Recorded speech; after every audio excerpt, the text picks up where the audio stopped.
अक्षय कुमार के बारे में आपने जो भी कुछ सुना है वो सिर्फ आधी सच्चाई। क्या आपको पता है कि वो इंसान जिसने 90 के दशक में हर खूबसूरत हीरोइंस का दिल तोड़ा, जो सेट पर एक्टिंग से ज्यादा अफेयर्स और चीटिंग के लिए बदनाम था और जिसका करियर एक समय में पूरी तरीके से डूब चुका था, उसी शख्स ने एक दिन ऐसी कसम खाई कि रातों रात अपनी पूरी प्लेबॉय वाली पहचान जलाकर राख कर दी। उस एक कसम ने उन्हें इंडस्ट्री का सबसे बदनाम विलेन से सबसे आदर्श पति तो बना ही दिया, लेकिन क्या वो वाकई बदल गए थे या फिर ये उनके करियर को बचाने का सबसे बड़ा मास्टर प्लान था? 7 अफेयर्स जो मीडिया रिपोर्ट्स में छपी है, लेकिन इन सब चक्कर के पीछे और कितने नंबर्स रहे इसका एग्जैक्ट अंदाजा आज भी नहीं लगाया जा सकता। हो सकता है कि अक्षय कुमार ने इनके अलावा किसी और से ताल्लुक ना रखा हो, लेकिन उनकी पिछली कहानियों से शक जरूर होता है।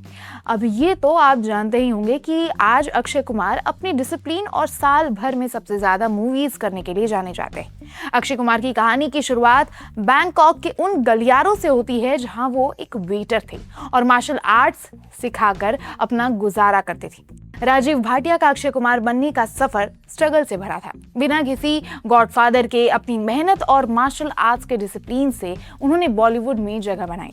90s का टाइम उनके लिए एक ऐसा दौर था जहां वो एक्शन किंग तो बने, लेकिन साथ ही अपनी प्लेबॉय इमेज के लिए भी हेडलाइन में आ गए। 90s के टाइम में अक्षय कुमार का नाम बॉलीवुड की कई खूबसूरत एक्ट्रेसेस के साथ जुड़ा। मीडिया रिपोर्ट्स के अकॉर्डिंग उनके शुरुआती दिनों में पूजा बत्रा ने उन्हें इंडस्ट्री में जमने में मदद की थी, लेकिन जैसे जैसे अक्षय कुमार का करियर बढ़ा, उनके रास्ते अलग हुए। इसके बाद आया रवीना टंडन के साथ उनका सबसे ज्यादा डिस्कस्ड और सीरियस रिलेशनशिप। फिल्म मोहरा के दौरान उन दोनों की केमिस्ट्री ऑफ स्क्रीन भी काफी कंट्रोवर्शियल रही। कहा जाता है कि दोनों ने मंदिर में सीक्रेटली एंगेजमेंट तक कर लिया था, लेकिन बाद में रवीना टंडन ने पब्लिकली अक्षय के धोखे और एक साथ कई लोगों के साथ रिश्ते रखने के आरोप लगाए, जिससे ये रिश्ता बेहद कड़वाहट के साथ खत्म हुआ। इस दौर में शिल्पा शेट्टी के साथ अक्षय कुमार का रोमांस भी काफी डिस्कशन का टॉपिक बना था। रिपोर्ट्स के मुताबिक खिलाड़ी तो अनाड़ी के सेट से शुरू हुई ये कहानी तब खत्म हुई जब शिल्पा को पता चला कि अक्षय कुमार उनको भी धोखा दे रहे हैं। उस दौर में जितने भी गॉसिप मैगजीन्स हुआ करते थे, उसमें रेखा और अक्षय के बीच रिलेशनशिप को लेकर भी कई अफवाहें उड़ी।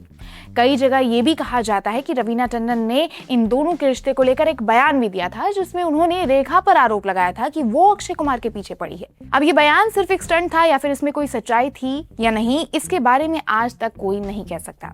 ये बॉलीवुड के लिविंग सीक्रेट्स में से एक है।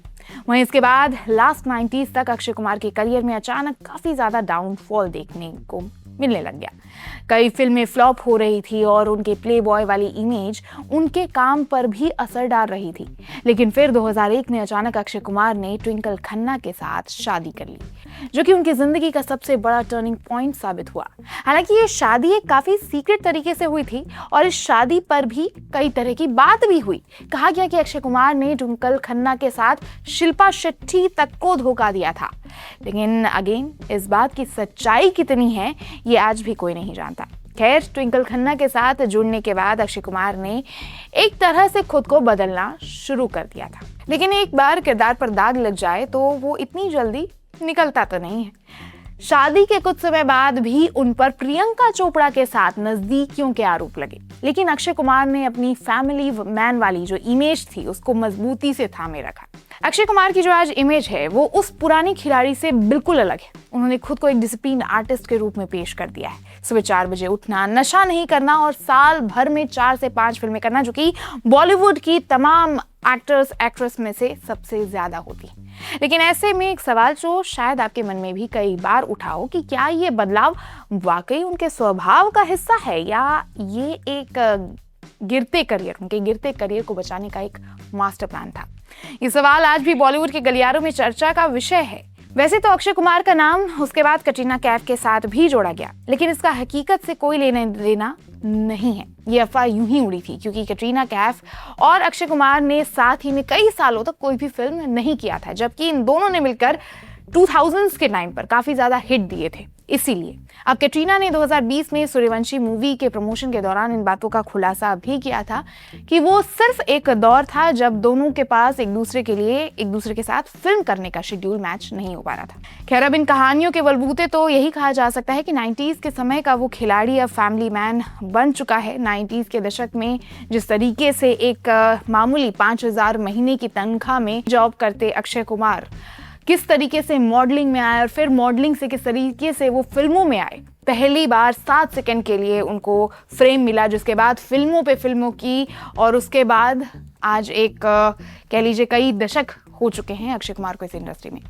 वहीं ये तो रही अक्षय कुमार की लव लाइफ प्लस स्ट्रगल की थोड़ी बहुत कहानी, लेकिन अगर अक्षय कुमार के सक्सेस को देखा जाए तो जैसा कि आप भी जानते होंगे कि सक्सेस उनको विरासत में नहीं मिली थी।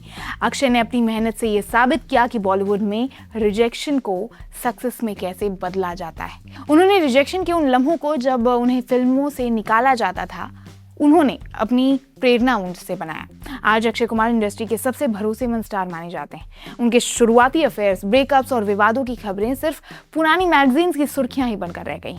अक्षय कुमार ने अपनी पर्सनल लाइफ को एक ऐसे कवच में ढक दिया है जिसे अब कोई भेद भी नहीं सकता। लेकिन चांदनी चौक के एक रूम से 70 लोगों के बीच से निकला ये एक्टर आज ना सिर्फ अपने पर्सनल लाइफ की पुरानी कहानियों को दबाने में कामयाब हुआ, बल्कि सबसे ज्यादा मूवीज बनाने, टैग्स देने, दान पुण्य करने में भी सबसे आगे निकल चुका है। आज कई सारे मीम्स में इनके कई पोजेज यूज किए जाते हैं। अब इतनी स्ट्रगल भरी लाइफ रही और आज सक्सेस के उस मोड़ पर खड़े हैं जहां पर इनकी कहानी को एक मोटिवेशन के तौर पर कई लोग इस्तेमाल भी करते हैं। तो कमेंट करके बताइए कि आपको अक्षय कुमार की कौन सी मूवी सबसे ज़्यादा पसंद है, और ऐसे ही और भी वीडियोस के लिए हमारे चैनल एक्सप्रेस कैफे को सब्सक्राइब करना बिल्कुल ना भूलें।